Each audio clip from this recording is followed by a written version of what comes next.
My name's Alyssa Price. This is Bad Mom Jokes. Yes. And I am here with Rosalee Mayeux. Oh. I am intimidated. Like all Americans, I'm intimidated by anything French. Oh, really? So when I see your last name, like, I'm not worthy of pronouncing it. We make soap. We are French and we make soap. And it's so funny because I want to introduce you as the OG of Bad Moms. And then I saw online that you've been referenced as the gangsta of moms. I get so much crap from that, from real people who are real gangsters. I don't have tattoos, so they don't. No, yeah, like, because I look. That? How can you use that? But I'm going to say something probably unpopular. You know, if you have lived the gangster life, a real gangster, you're in a rough neighborhood, you've had to join a gang, all that, that is the life that everybody struggles to get out of. You're lost in it. You can't even accept the hand up and out a lot of the times because it's debilitating to be in that circumstance so long, so many years, so many generations back, right? Somebody called me the gangster mom, and I said, oh, I don't deserve it. Like, that's a thing to aspire to. Of course not.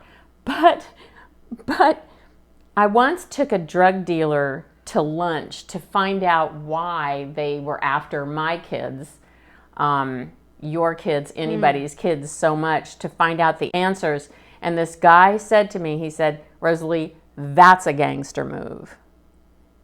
It is. For you to go and fight the system for your kids that's what a gangster is. Yeah. I wear it proudly now. I think that's what's so tough for moms is we're often in the trenches of life. We will do anything for the survival of our family. Yeah. And people don't really know that journey. You don't hear about that journey, right? They look at us as moms. And yet you did some badass moves. Do you have two sons? I have two sons. You did badass moves to save their lives. You have to. It is saving their lives. And yeah. Nobody wants to talk about that. The moms that don't have, what do they call it? Somebody said, oh, you had it easy. You had compliant children. They were talking to a friend of mine. Not me. I didn't have compliant children.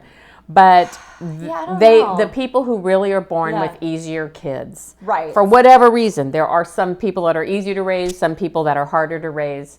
They're just little mini people. They're just people, right? Mm-hmm. And somebody said when you don't have a compliant kid and you're really up against it, that's when you that's the real break. That's the real line. And the ones that are sweet and have sweet kids really don't want to hear how hard it is when it's a bad journey, when it's a tough journey. It's just like being afraid of mental retardation. Mm-hmm. What if your cousin was born with Zika virus? Yeah. A terrible disability. Nobody wants that to hear. Those are the hard things that when you are pregnant, you might be facing later in life.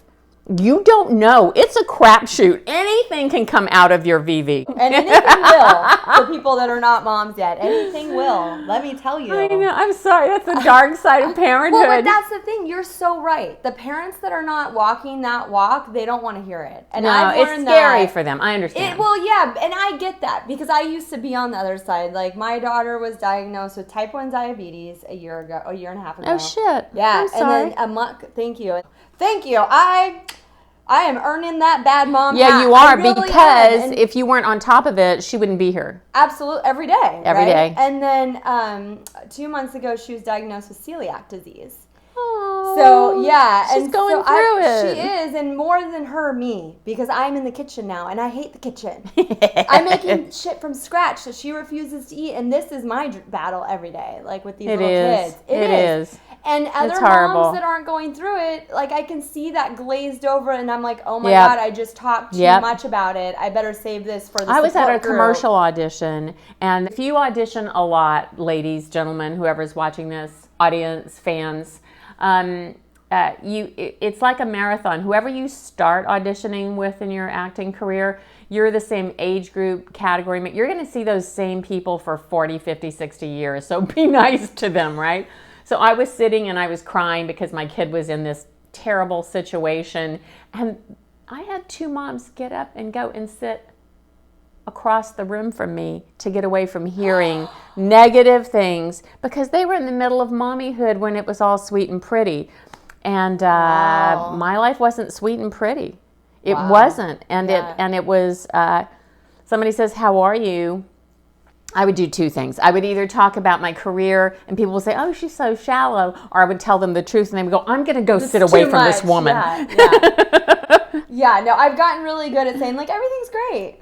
No. You know, like, I'm sleep deprived, I'm this, I'm that, and I'll just save that for who can handle it. Yeah, you know? That's for friends. It's really not for close friends, support groups. Audition rooms. But at the same time, why not? You know, like, I think that we have a problem dealing with emotions and how to be empathetic. You know, so that could go down a whole another road, because I really believe. I just think it's also, you know, when we're in work mode, we don't want to be brought down into somebody else's reality if somebody overshares. I used to. You know, I think it's people that aren't being honest about their own emotions. Maybe, but we don't know that. We don't know that, but I think if you're straight with where you're at emotionally, you can be empathetic. Yeah. You know, like, think about when you're with your kids when they were little and they were screaming. When you could stay neutral is when you weren't also feeling a lot of emotion. But if you're also feeling a lot of emotion, that is like a hard moment to be in, you know? I just lie. What do you mean lie? So driving here. Yeah. I'm supposed to be in a production meeting about painting right now a fucking driveway for a movie. But if they paint the roundabout, the long driveway that's 100 is not going to match. And then this poor guy is not going to get future work because his paint isn't up to par. So I'm having a discussion with producers, and I'm driving, so I'm a distracted driver. So I'm driving and I just say, I really can't talk right now. I'm divided. So I threw the phone down and I look up and there's a woman watching me and judging me. Oh, God. No, it's true. So I did what I did when my dad died. I rolled down the window. I said, it's my kids. This is an emergency. I've used my children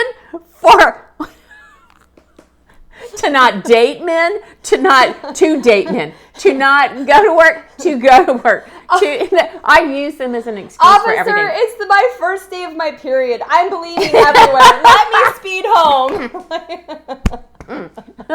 Lying, people, is an art form that only actors truly master. We really got it down. I want to talk about your acting. You have, so I read online, you've been the mom in over 300 productions, commercials, whatever, you name it. I've sold you everything. Wow. Except booze and Tampax. I just drew the line.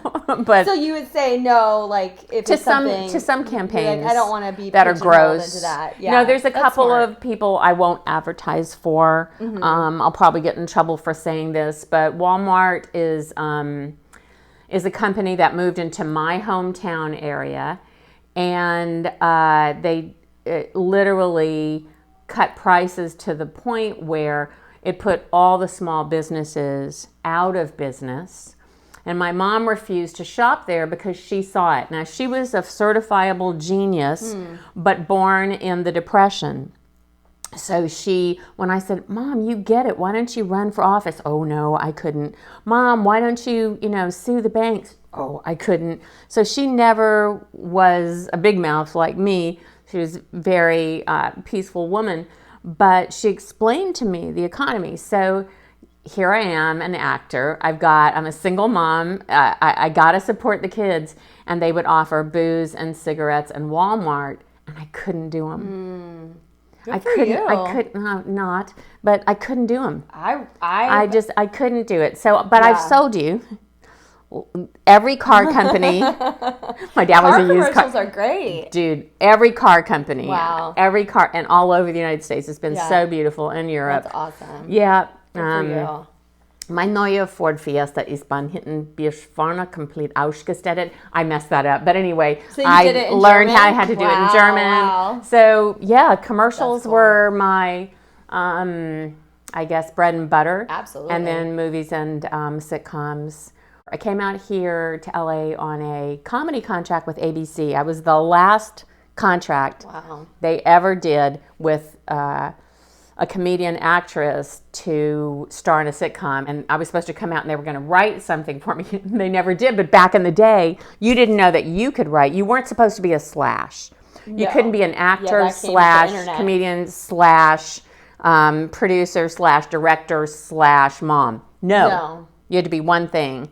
So commercial acting. Actress, that's exciting. Well, it was super important to me because back in the day, the roles that were offered to me in movies and even television was I've got to work this into a bit somehow.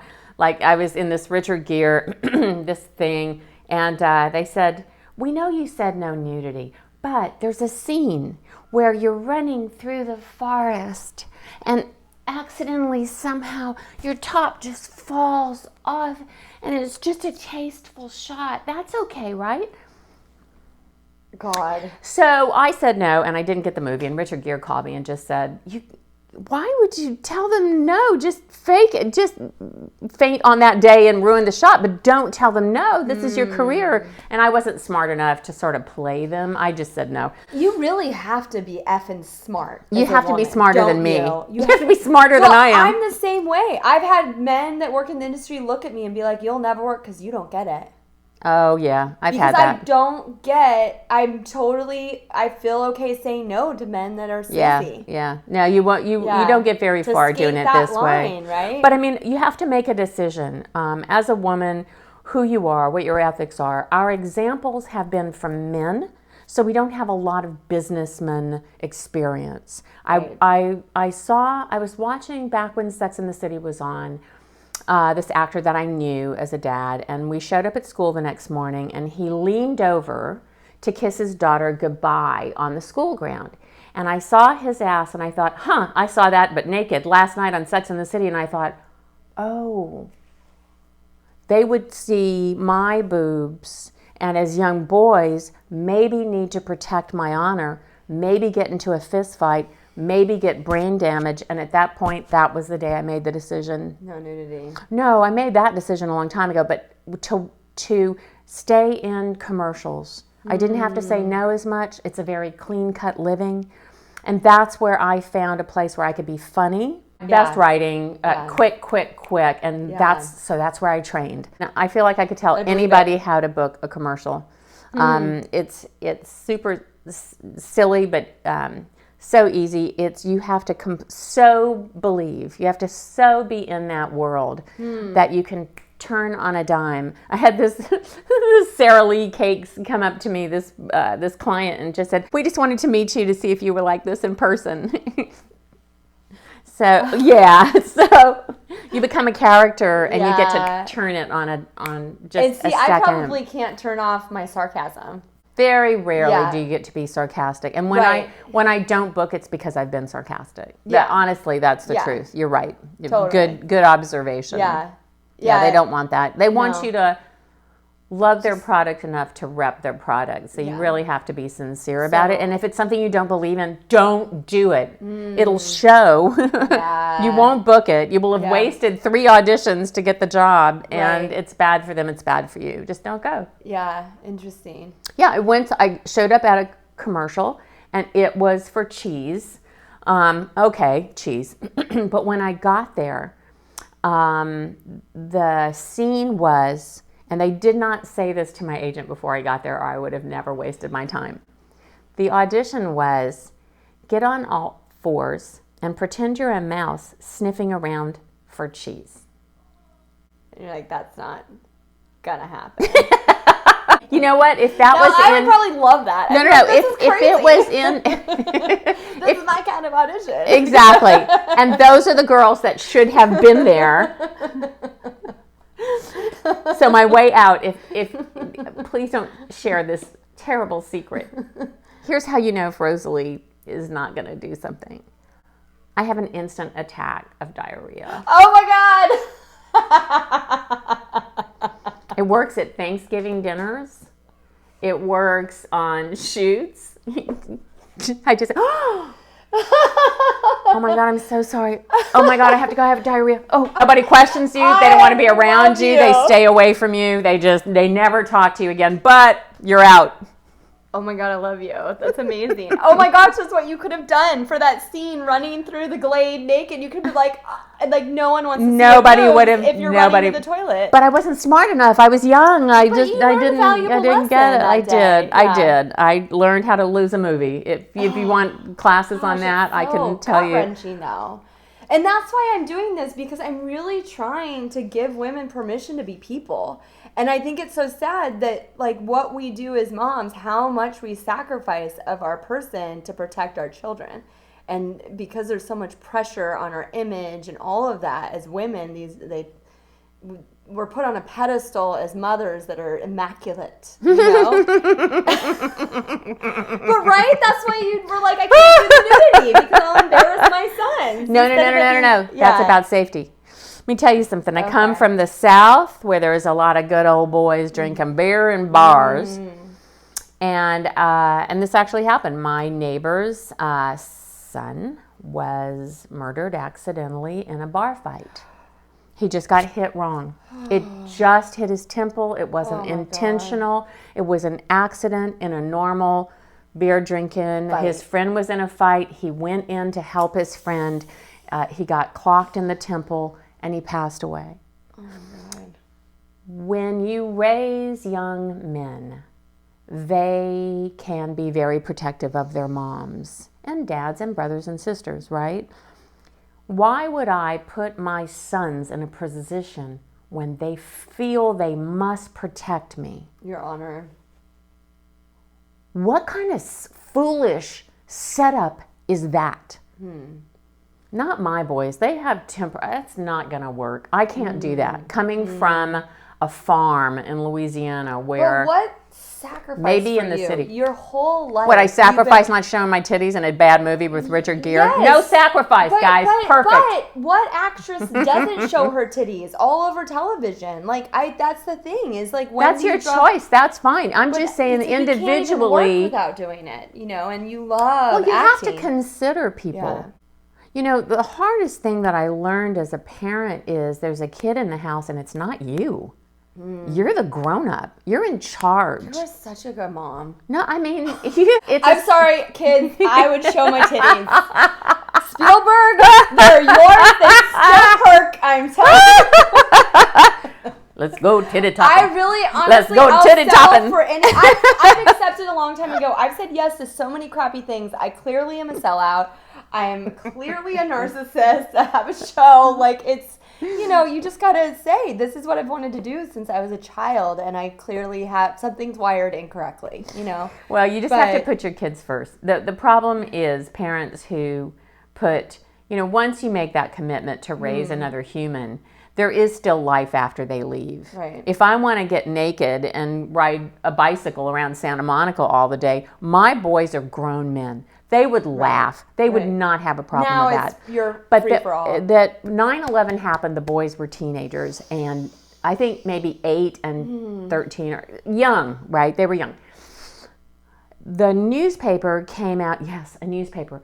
It's made out of something called paper. It's physical. It's a big roll. It comes on these big binders. Ink gets put on it. Then the people fold it, put it in plastic, and throw it under your... That's a newspaper. I know. Pick Shocking. It up, you open it. You open it. You read it. In the LA Times, maybe it was the New York Times, they consulted psychologists to help children deal with 9/11, right? And it said per age group what they will feel.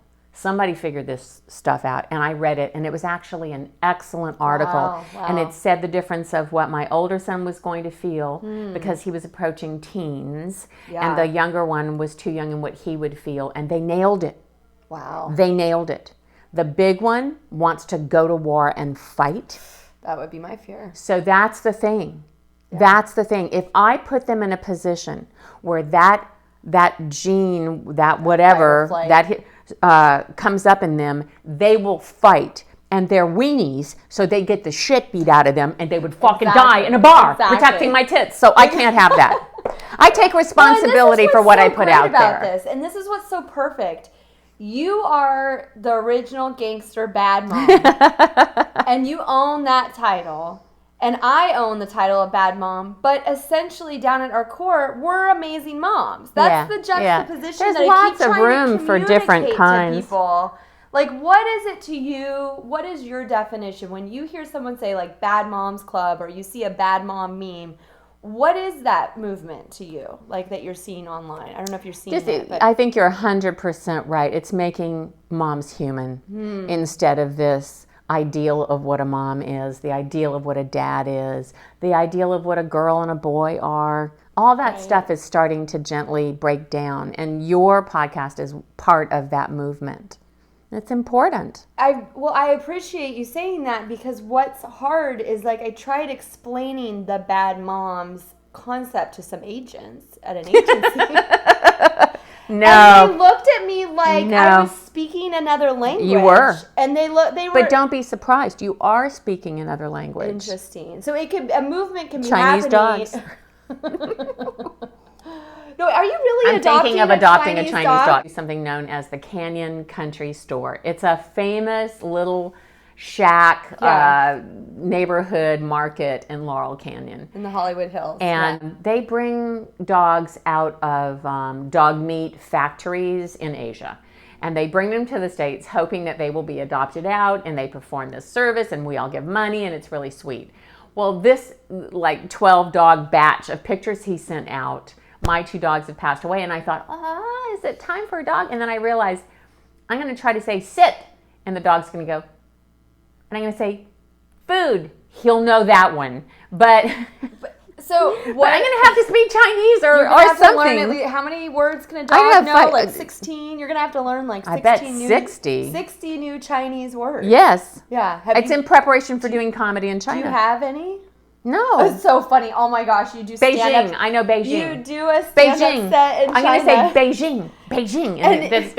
And all of your all your punchlines are just commands for dogs. You could totally do that. I'm down for that. I'm down for that. I love that. Oh my gosh. Yeah, but they were super cute and saved from being dinner. And so we're all excited to meet them. They arrive on the 16th. We'll see which one responds. My experience, I've met a group of dogs from there before. Yeah. And they want nothing to do with me. Oh, funny. They probably think I'm a bad mom. Are they racist? They could be racist. That white no, lady? Totally. Of course they are. But they have facial recognition too. They are afraid, I'm sure, to death to be here. They've just been on a 20-hour flight. Yeah. They're not. They're like, I don't get any of this. Yeah. One cage to another. What do they know? The only thing is they know they have food, but they don't know yet. It'll take time. It's like my so I have a dog, and my son was evil to her, would like kick her. Yeah. And she would kind of like, she would never bite and break the skin, but she would nip him. And be like, that's not okay to kick me. She's small. She's 14 pounds. Yeah. And so he would like put the oven mitt on his foot. So he's like, look, so now when she bites me, and I'm just like, he figured it out. He figured it out. So this is how to torture with very little retribution. Exactly. You know how there's the tough kid? I got an easy. Well, my daughter's not easy because of all the health stuff. But she's the easy, and he is the one where it's like to his teachers, I'm like, I'm sorry that you have him now all day, but thank God.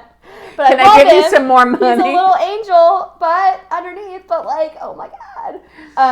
But now They call those in the country. They call them high-spirited boys. Yes, high-spirited. He'll be fine. He'll negotiate. He's fine. He'll be a fine. It's funny how later they all transition into nice people. It's funny, or don't. He is right now starting. He's 7, so now he loves our dog Domino, and wants to be with her always. And it took a few weeks, but now she goes to his bed to sleep with him. But it's like it took me like a healing a few weeks has occurred. Mom, you did good. Yeah. Well, and he's also coming into his empathetic side. He's no longer this like natural narcissist. Do you think it's boys have are slower to be empathetic than girls? Do you think it's a generalization, or is it a person to person? I think it's got to be person to person. Yeah. I've definitely seen girls that are out of control and can't control their bodies, as we call it. Oops. Yeah. So I think more boys are physical and can connect physically, I've seen, but like it happens with girls too. My daughter just wants approval, so she's more feminine in that way. She wants everyone's approval. So I noticed something about girls when they're 9 is when the evil arrives. Oh, yes. What happens to... I haven't had girls, so I don't know anything about raising them, but my girlfriend's daughter... Creatures.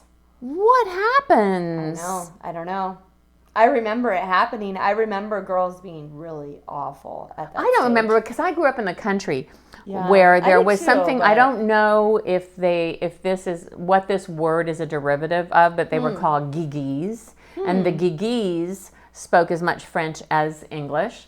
They didn't ascribe to my mother's theories that at 5 you learn English, that's it. They still spoke Cajun French English or a version of that. They're kind of like the Québécois of the South, right? They would threaten you to beat you up after school every day. So I didn't get the meanness that was more sophisticated. I got the physical. Yeah, but I got the physical. I did too. Much more than the mental. The stuff I saw in LA was mental sabotage. Well, you know, I think that the physical, the teachers in the community are more on top of them. You can't tell as much with the shitty little stuff. No, they can't get away with threatening to beat you up. Sure. Because there's such a strong movement to no bullying movement here in the city. But this is more subtle. But so then they have to get more, and it's an intellectual torture, right? It yes, comes out, the I evil saw that. comes out in some way. I saw that. And I've talked to Declan's TK teacher is brilliant when it comes to development, and she said it really peaks at like 9. At 9? Yeah. That's what I saw. Really evil. And then it goes away. Yeah. I mean, it took me 30 years, but now I'm feeling better around women.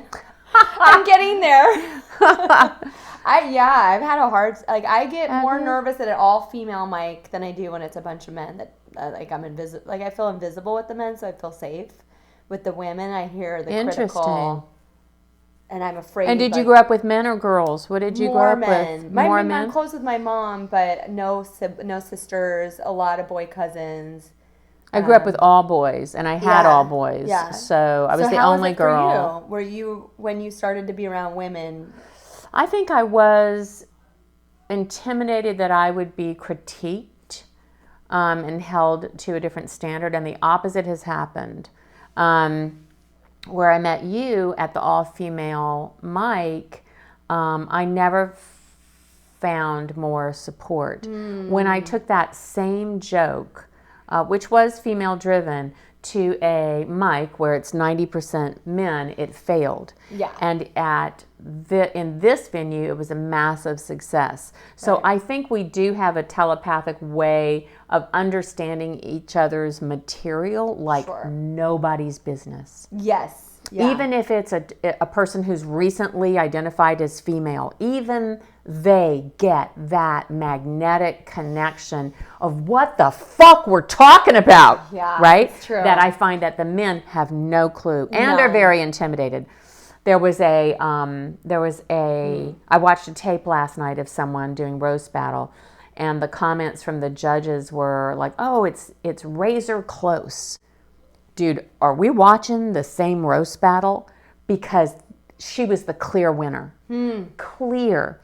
The last person to speak said, I'm gonna leave it to the audience for this one. I'll comment if I have to, but I think I'm gonna leave it to the audience. The audience, which was, like comedy shows are, 75% men, cheered the woman because they got the jokes. They all voted for her. And she was the clear winner. I watched the jokes. Those were the best jokes, hands down. They said he had better stage presence. That's not what a roast battle is. A roast battle is roasting. I don't care what your stage. I've seen horrible stage presence win. But they killed with their jokes. Yeah. I don't think these judges, these men that were there, meant any harm. No, I don't. They're not even aware of their prejudice. Just like there's racial prejudice, there's ageism, there's fat girl stuff, there's ugly people stuff, there's immigrants, some immigrants. Those immigrants. God damn it. Those immigrants. Here in America. So I don't think we know. I think every single person, male, female, everything, we are prejudiced. Yeah. We are prejudiced. We have prejudices that are somewhere in the dinosaur brain that we're not responsible for them being there. What we are responsible for is progress. Accepting progress, joining in progressive thinking, so that the human race progresses. But that was I thought to myself, that can't still be a thing. Oh yes, it can. It really can. That's really interesting you bring that up, because you worked with Jessica on your own show. Yeah. And Jessica works at the Comedy Store. She's the first female doorwoman. Door person. We were headed to Louisiana to rescue my dad's goose, a cement garden goose from Louisiana, because the house was going to sell, my parents' homestead. I had a question about Joe. Oh, okay. Because I watched it, and you guys are out there. Are you in Arizona? And there's this water, this like cesspool type water that you're joking about. And I just, for my own curiosity, was the water dangerous, or were you joking? No. Because Jessica's like pretending to inhale. Yeah, it with no, straws, we were in a friend's hot tub or swimming pool. Okay. But it's funny. It is a fact, and it's been in the news. And when we got there, I was reading about things to do in Phoenix, because we were doing comedy across the United States, and it said, watch out for the brain-eating amoeba in stagnant pools of water. And I just couldn't get over it. I was like, I come from the South. We would get so drunk, put on our bikinis, and water ski where we knew there were moccasins and mosquitoes, and we were 16-year-old idiots. That's what you do when you do. That's what one does. You think you're invincible. So it sounded like overkill. Like somebody from California was making the rules for the world. Don't get in the water. And then you start reading about how many deaths per year, and so then I said, well, how many deaths per year? And it said 0 to 8. Oh, funny. 0 to 8. So why am I worried about this 0 to 8? What if it's 0? Can we just go swimming? But anyway, funny. Comedy Central said, great, we'd like to see 2 minutes on each city. And I said, done, right? But while we were doing it, my commercial history began to pop up. Interesting. So while we were photographing each city, I also shot commercials. Oh, fun. In each city for what to do along the way. So that's what we're dropping now. We dropped episode 1 to set it up. And now we're dropping the commercials along the way, because we've submitted to a bunch of places. If we get in next year, then I can release it, but I don't want to release the whole thing. So the actual cities you're giving to Comedy Central or some other places. So we gave Jackie Sosa, watch us. It was her idea, so I owe her actually this whole series.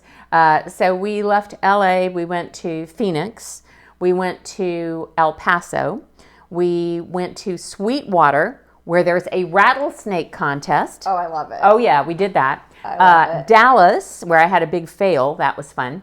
My homestead in Louisiana, Rayne, Louisiana. Shout out to Crawfish Land. And then New Orleans.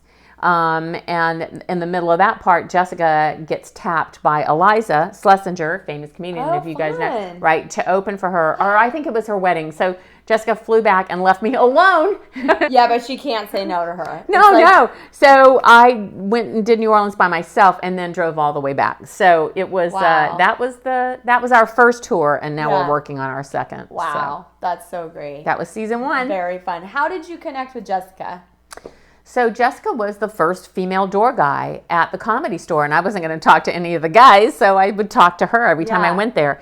And I began to hang out because I sort of got it, that it wasn't improv and acting It was stand-up, something I had never been exposed to in my whole life. And it was different. I had so much to say. I got diagnosed with breast cancer in 2013. I couldn't work for 2 years solid. I went completely broke, like everybody does when they're super sick. I couldn't work. I invented a location service so I could type things from my computer at home on the couch because I couldn't do any acting. A lot of people work while they have cancer and stay famous. No, I looked like scary, bald lady. I would frighten. Halloween costumes I looked that bad. And then they had to do a bunch of surgeries on different body parts. When I came out of that, I began to hang out at the Comedy Store. And it changed my life. I just thought, oh, this is what I should do next. This is it. And I've never had so much fun. Jessica was there for the whole thing. And so we made friends. I didn't realize she was one of your first friends, stand-up friends that you made. Yeah, my first stand-up friends. That's so beautiful. And I do think that's what's unique about stand-up is the real community. Oh, 100%. I feel it so much more than anything else I've pursued. It's the best. It brings me joy. Yeah. It brings me I was just telling my mom last night that I feel that if nothing comes of it, I feel this sense of support and community. And a lot from the women. Yeah. The women have really come together 100%. In the last few years. 100%. More than ever before. It's easier because in acting, you have to wait till somebody else calls you for a job. This is something we write that we can go out and we can do as many nights of the week as we want. Yeah. You just and have then to show up. Somebody's sitting there and sees it and you talk about your sets together. As actors, we're so off in our trailers. We don't get to really commune with each other. But here we're sitting in a green room together and going like, oh, I suck. And you go, no, it was fine. Just do a twist on that joke. Supportive. And I think it's the best community out there. I love it. I do too. I love that you're so connected too to the Comedy Store because it is a special weird vibe there. It's wonderful. It's wonderful. I made these. Yeah. And I brought you one. Yeah. It's we won't say it out loud because the daughter's in the room. Just right in time. But that's my magnet. You can find me at RosaleeMayeux.com. And send me a message. I'll send you one. Thank you for bringing this, by the way. I don't care if I have young kids. It can go on my fridge. They know I'm a bad mom. What's the origin story of this catchphrase that you have on all your pictures? This is thanks to main stage at the Comedy Store. It was one of my most exciting experiences. And a friend got up, and they both did really dirty sets. It was amazing. And I got up, and it was my turn, and I was all excited, and I told my bad mom jokes, and it just fell flat. So I was so angry because I had prepped so hard for this great big night. It was the main on stage? The main stage with 300 people, and I had a fail, and I was so upset, and I was so wired. I get there the next week. A different producer. I get to do the same show, but I'm in exactly the same spot in the lineup. Oh. They did similarly dark, dirty material. I just thought, not today. Put your dicks away. Your mother is here. And it killed. Oh, I love it. It reset the room. Yeah. And I didn't know about resetting. I didn't know anything, right? I was like 2 years in, and that was my big breakthrough, was I had to take responsibility of where I was in the lineup and do something with it. But none of that was going through my brain. It was visceral. It just came out of my mouth. I was so angry. So you didn't plan to say that. Wow. What a gift. I was comedy so gods. Angry. Yeah, the comedy gods. Well, and also your anger really drove that moment. Yeah, it was and you truthful. tapped into it. Yeah. It was truthful. Yeah. I was tired of hearing about dicks and asshole licking, and I just was. I was as a person. So at the end of the night, when I'm outside saying thank you to the people who came, a lot of the people said, "Oh, thank you. I was getting a little bit too dicked up there." Totally. So but you needed to give them permission to put, and you needed to make light of it, so they didn't feel so much shame about. Because I think that's what happens. Intimidation. I think that they're hearing all these things. Maybe they're liking it. Maybe they're not. They don't know how to feel. because they're, we're prudes. We don't know how we feel. We don't know how we feel about our body parts. Don't laugh at a show. And then a mom gets on stage. So then they're feeling all this shame that they heard all these things in front of a mom. So when a mom says, put your dicks away, it gives them permission to A, have a dick, and B, tuck it away because you have some new material. I think that's perfect. I knew there was a good story behind that magnet. It makes me wonder if the store did that to put me in that to give me a second opportunity. Sometimes I think we as new comedians don't realize the behind the scenes, how hard they work, how much they care to give us the opportunity to succeed. They want you to be the best comedian you can be. Totally. They need you. No, they need you. You need them. It's symbiotic. There was a guy and his girlfriend who were talking very close to the stage about where they wanted to go next. And so they were talking really loud so they could hear above the crowd, where do we get the Uber? They were so loud. Wow. And I had waited, this was a night up in the belly room. I had been waiting and waiting and waiting, and I got bumped and bumped and bumped. And by the time I got up, the producer came to me and said, hey, listen, we're running out of time. Can we take away some of your time and you just do 4 or 5 minutes? And I was pissed. Yeah. I was pissed. So I got up there. I was pissed that they were talking during my little moment. And so I said, shut the fuck up. And they continued. And so I said, because I'm an idiot, shut the fuck up or I will take you out. And the friend said later, Rosalee, where are you going to take him out? To dinner? What were you thinking? Yeah. But because I did that and everybody laughed and it was well received and they did finally shut up, one of the store guys came up to me and said, good job. So they are watching. Oh, absolutely. They want you to succeed at all these big clubs. They're looking for the next person who can take on this task, because this is, I'm going to be profound now, so pay attention, people. This is profound information. I'm so fucking old that I remember beatnik stories. Back in the 60s, the beatniks would gather in Venice, California to write poetry. We're those people for this generation. We're the poets. Right now, music is not taking on politics. Comedians are. Wow. This is our job, is to be the voice. We're the conversation. Wow. We're the ones doing it now. I'm getting chills up and down my body. Yeah, it's our job now. Well, and also that you're right. I think they're watching quietly from the back because they can't tell you how to do it. No, but they can help. But they can see if in the fire you know how to survive it and you know how to command it. And it's okay to fail. Yeah. That every great comedian failed many times. Lots of times. That is your. Come that's see me not on the main like stage you're of the not. Comedy Store. I had an improv teacher once tell me, he's like, Alyssa, you're not going to hit it out of the park every time. You just keep stepping up to bat. Yeah, Stop that's true. trying to hit a home run every time. The great part is when you have a good agent who sort of gets what you're about, and they send you over and over to meet all these people. You have a better chance of hitting it out of the park eventually. But if you're not up to bat, you don't have a chance. Absolutely. And so with agents, good agents. Hey, for that's acting, special. For acting, I know that comedians don't always. It's not always through an agent or a rep. Yeah, because it's not different. It's a very different journey. different. Yeah. But for acting, you need a really good agent. And how do you get an agent? You work. Isn't that so and tricky? How do you get work? You do it yourself, man. Yeah. You do this. Yeah. You do this with great other actresses. You meet other actresses. You combine forces. You produce content. People have no idea. Someone was here last week talking about that. Like all the different hats you have to wear just to get the ball rolling. Yeah. Everybody's journey is so different. Yeah. But for the majority of people right now, you've got to produce your own content and so that you can get seen. Right. What a treat. What a treat. Thank you so much for having me. This was so fun. Yeah. To be continued. Absolutely. 2020.